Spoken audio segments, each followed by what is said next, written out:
Repair करने वाले हैं एलजी के 300 लीटर का डबल डोर रेफ्रिजरेटर। जैसे कि इसमें जो प्रॉब्लम आ रही है, आप डोर ओपन करते आप देख रहे हैं कि इसकी जो है एलईडी की 4 लाइट कंटिन्यू ब्लिंक कर रहे हैं, जिसका सिम्टम होता है या तो इसके अंदर फैन के अंदर प्रॉब्लम है या तो इसकी मेन पीसीबी फेलियर है, जिसके लिए इसमें दिक्कत होती है। तो जैसे कि आप देख रहे हैं, जो एयर सर्कुलेशन के लिए यहाँ से रेफ्रिजरेटर कंपार्टमेंट के लिए हमारी एयर सर्कुलेट होती है, वो एयर जो है एक्चुअल में सर्कुलेट जो है वो नहीं हो रही है।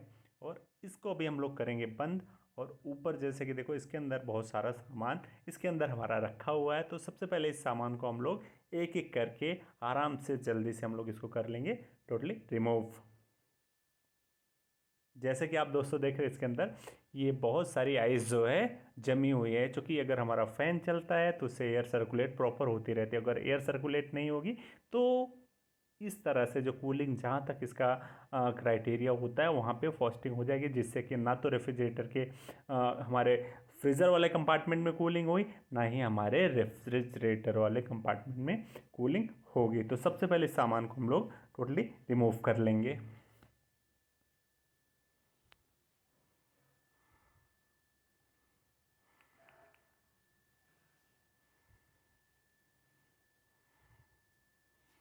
जैसे कि हमने इसके सामान को अंदर से सब रिमूव कर लिया है, और उसके साथ साथ आपने एरर को देख लिया। जैसे कि अभी ये जो हमारा मॉडल है वो GLT 302 300 लीटर का रेफ्रिजरेटर है, और इसके लिए हमने मेन पीसीबी अपने साथ कैरी करके लाया हूँ, चूँकि इसकी जो मेन पीसीबी में वो है प्रॉब्लम।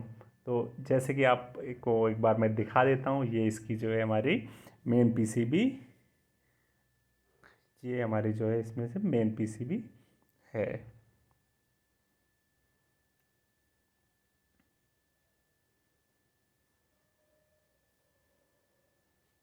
ये हमारी मेन पीसीबी है, ये हमारा उसका फ्रंट है, और इसके बाद हमारा ये बैक साइड होता है। और अभी सबसे पहले हम लोग ओपन करेंगे ये हमारा जो ग्रिल कन्वर्टेबल वाला जो हमारा डक्ट असेंबली है, क्योंकि ये जैसे कि हमने इसको ओपन कर लिया है। करने के बाद ये इसमें हमारे 2 फैन लगे हुए हैं, और फैन के लिए हमारा ये दोनों जो हमारे फ़ैन होते हैं ये हमारे BLDC फ़ैन लगी होती हैं। दोनों brushless direct drive fan motor हैं, जो कि हमारे इधर जो रहता है एक हमारा जो है वो फ्रीजर सेक्शन के लिए रहता है, और जो दूसरा वाला रहता है वो हमारा रेफ्रिजरेटर सेक्शन के लिए रहता है। क्योंकि इसमें क्या है कि हमारा ये जो फ़ैन है वो दोनों फ़ैन जो है चल नहीं रहा, जिसकी वजह से फास्टिंग ज़्यादा हो रही। जैसे कि आप एक फर्स्ट वाला कनेक्टर देख रहे हैं, जो कि हमारा ये सेंसर का है, दूसरा हमारा फ़ैन मोटर का, और तीसरा भी फ़ैन मोटर का है, और चौथा जो है इसमें हमारा थर्मल फ्यूज़ और प्लस डिफ्रॉस्टिंग सेंसर लगा हुआ है। ये वाला हमारा जो हमने फर्स्ट रिमूव किया, ये हमारा सेंसर है। सेकंड हमारा ये जो है फ्रीज़र फ़ैन मोटर का है, और दूसरा हमारा रेफ फ़ैन मोटर का है। और उसमें जो दोनों कनेक्टर हैं, जिसमें से एक हमारा थर्मल फ्यूज़ और डिफ्रॉस्टिंग सेंसर का और हीटर का है। और हमने इसको फर्स्ट जो है इसको हमने निकाल लिया है, और निकालने के बाद एक बार हम लोग इसका इधर से ये जैसे कि फ़ैन तो हमारा इधर प्रॉपर चल रहा है, और हमने इसकी रेजिस्टेंस जो बाकी इसकी जो फीडबैक वोल्टेज है वो भी हमने चेक कर लिया है। ये दोनों कनेक्टर भी हमने एक बार क्रॉस चेक कर लिए, कहीं कनेक्टर रस्ट तो नहीं है, जिसकी वजह से कनेक्टिविटी कार्बन होने की वजह से भी कनेक्टिविटी अच्छी नहीं रहती है, तो जिसमें ऐसी प्रॉब्लम हो सकती है।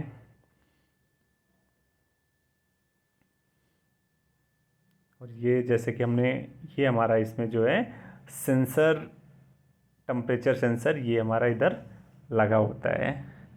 ये आपका इस फ्रंट ग्रिल और हमारा जो डक्ट है उसके बीच में लगा रहता है। ये हमारी एल्युमिनियम की फॉइल लगी रहती है, और ये हमारा एयर डक्ट का जो रेफ कंपार्टमेंट है, एयर सर्कुलेशन के लिए ये डक्ट बनी होती है।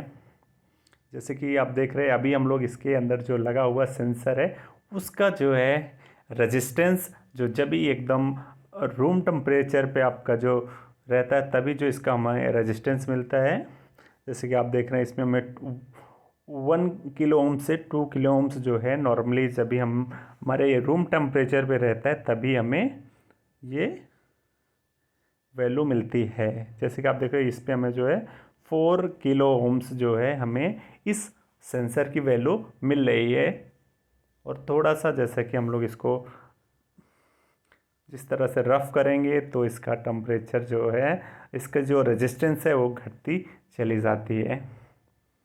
और अभी हम लोग इसको, जैसे कि अभी आप ये देख रहे हैं रफ़ करने के बाद इसकी जो रेजिस्टेंस है वो हमें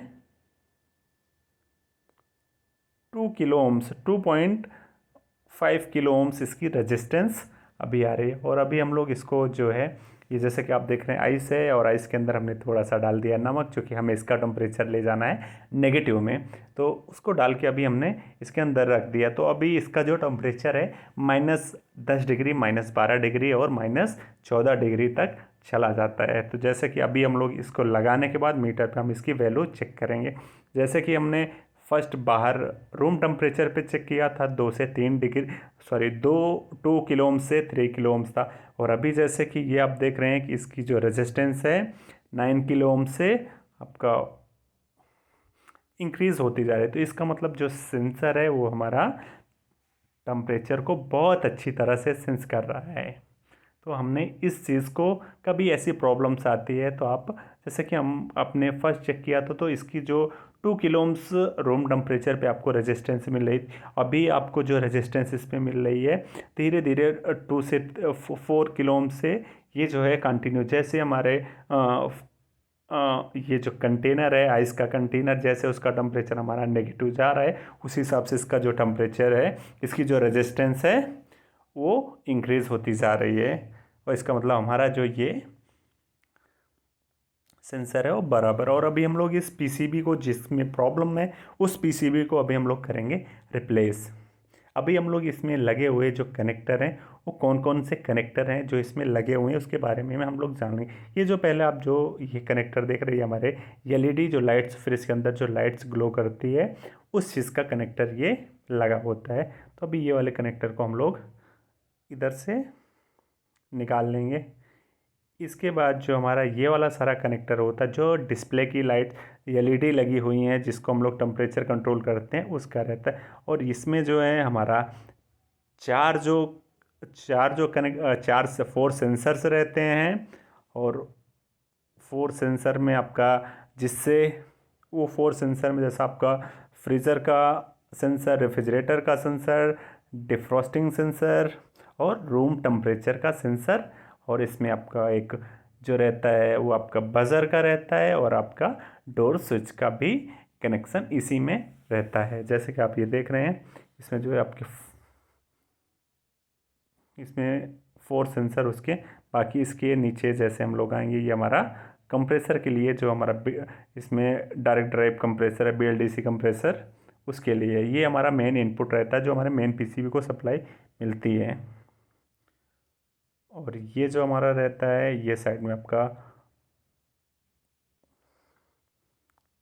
ये वाला, ये हमारा OLP होता है, ओवरलोड प्रोटेक्टर, जो कंप्रेसर के पास लगा होता है। और ये साइड में जो है हमारा ये हीटर का कनेक्टर होता है। और ऊपर जो ये साइड में ये हमारा BLDC फैन मोटर का रहता है। अभी हम लोग इसको ओपन कर लेंगे ऐसे स्क्रू से और इस पीसीबी को हम लोग इधर से रिमूव कर लेंगे।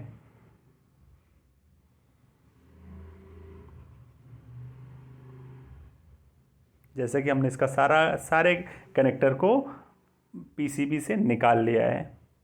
और इसके बाद अभी हम लोग जो है इसमें जस्ट न्यू, जैसे कि आप देख रहे हो ये हमारी ओल्ड पीसीबी है जो कि इसमें प्रॉब्लम है, जिससे कि आपको सब इसका जो प्रॉब्लम है कि हमारे फ़ैन मोटर को सप्लाई पास नहीं कर रहा है। और अभी जो हम लोग इसके लिए जो है एकदम जस्ट न्यू ये हमारी पीसीबी है, जिसका एक बार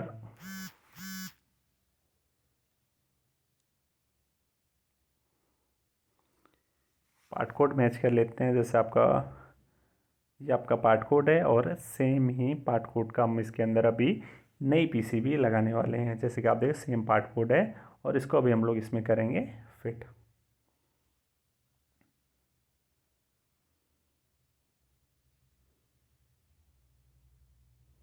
जैसे कि आप देख रहे हैं हमने इसको इस तरह से इसको हमने यहाँ पे फिट कर लिया। और हम लोग अभी इसके स्क्रू को अच्छी तरह से टाइट कर लेंगे। इसमें एक स्क्रू को लगा लेंगे प्रॉपर तरीके से, पहले इसको हम फिट कर लेंगे क्योंकि लूज कनेक्टिविटी ना रहे।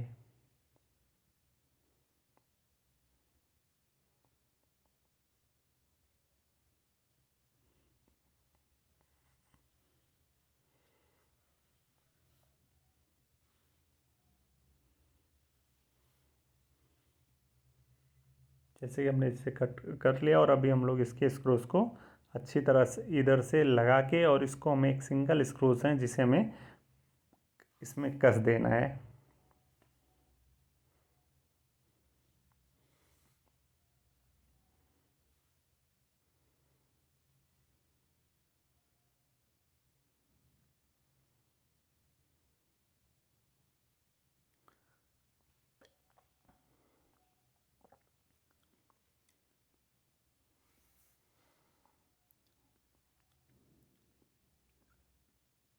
जैसे कि हमने स्क्रूज को अभी हमने कस दिया, और अभी फिर भी एक बार दोबारा से हम लोग इसके कनेक्टर के बारे में जान लेते हैं।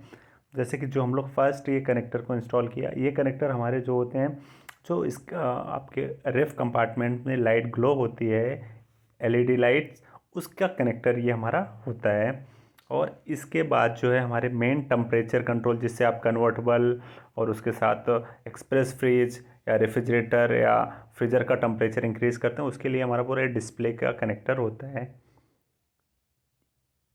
ये जैसे कि आप देखें, ये हमारा डिस्प्ले का कनेक्टर होता है। और ये वाला जो इसके बगल का है, इसमें हमारे 4 सेंसर होते हैं उसका, प्लस आपका डोर स्विच का और बजर का, इसमें हमारे कनेक्टर लगे होते हैं। जिसमें आपके 4 सेंसर्स में आपका एक रूम टेम्परेचर सेंसर है, डिफ्रॉस्टिंग सेंसर है, रेफ्रिजरेटर सेंसर और फ्रीजर के सेंसर लगे होते हैं। और हमें एक बार कनेक्टर को प्रॉपर तरीके से कनेक्ट कर लेना है। ये जैसे कि आपको हमने बताया, इसमें ये जो फोर जो दिख रहे हैं, ये 4 सेंसर के होते हैं, और 2 जो है हमारे बजर के होते हैं, और सिंगल जो होता है वो हमारे डोर के लिए होता है। और ये साइड में हमारा जो है, ये हमारे कंप्रेसर के तीनों कनेक्टर होते हैं, यू वी डब्ल्यू। और ये साइड में इसके नीचे जो हमारा इनपुट वोल्टेज जो हमारे मेन पीसीबी को मिलते हैं, उसके कनेक्टर होते हैं।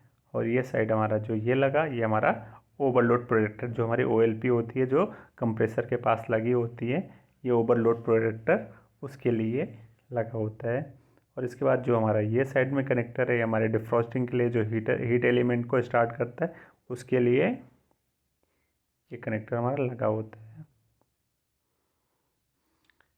बाकी ये वाला जो कनेक्टर होता है, 6 वायर जो लगे हैं, ये हमारे एक रेफ्रिजरेटर के लिए जो फ़ैन लगा हुआ है अंदर, बीएलडीसी फ़ैन, दूसरा आपका फ्रीज़र के लिए उसका कनेक्शन होता है, जिसमें हमारी सप्लाई नहीं जा रही थी। तो अभी हमने इस पीसीबी को रिप्लेस कर दिया है, और एक बार कनेक्टर को प्रॉपर तरीके से फिर से देख लेंगे। और इसके बाद अभी हम लोग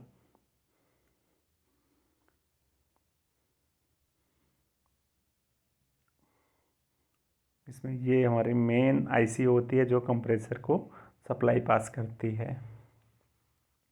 जैसे कि अभी हमने इसको चेंज कर दिया है, तो आप ये देख रहे हैं कि हमारा जो एरर था वो एरर चला गया है। अभी इसके अंदर से हमारा जो एरर चला गया। और अभी हम लोग इसके ऊपर का फ़ैन, जैसे कि दोस्तों हमारा दोनों फ़ैन स्टार्ट हो गया। वीडियो अच्छा लगा तो लाइक करिए, कमेंट करिए, शेयर करिए, चैनल को